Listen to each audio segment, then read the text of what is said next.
Recientemente, el grupo conocido como Salva Urirama ha mandado una carta de protesta al gobierno, en cual Nanta boga para no otorgar el permiso para construir el parque de molino de viento na Urirama. La organización hace saque después de declaración del ministro-presidente que avisa que ahora sí ha entregado un proyecto para ejecución y que ahora es una contra por entregar una protesta a DEN.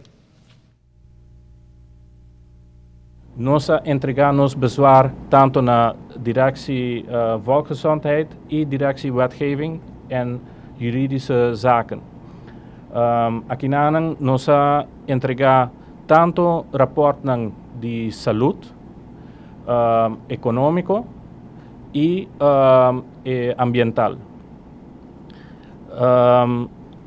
Kinanang por mira ku rapport ng maneira de professor Toll que bisa specificamente windenergie is en blijft te duur.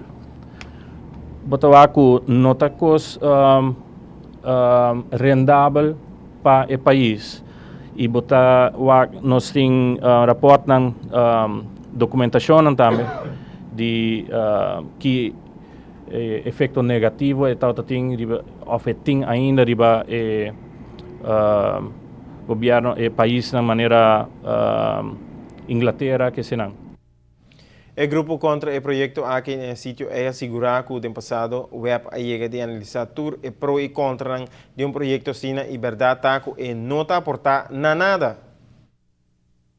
Finalmente, na Mei 5 2012, web a entregar uma apresentação no governo que ilustra claramente que o custo de manutenção de equipo na web lo aumenta com 50%. Custo de operação lo aumenta. Vida de machine na web lo baja, que men se va presupuestar, no? Que den 10 anos bota acaba de pagar aparato na aqui, então kunang lo tem vida de 10 ou mais anos, a que ela vai cortar na mitad, no? Ela vai bajar. Pues em todo caso, esta nanta visa claramente também que não lo contribui na baja o custo de água corriente para o pueblo tampoco. Então aqui benefício tem dessa aqui.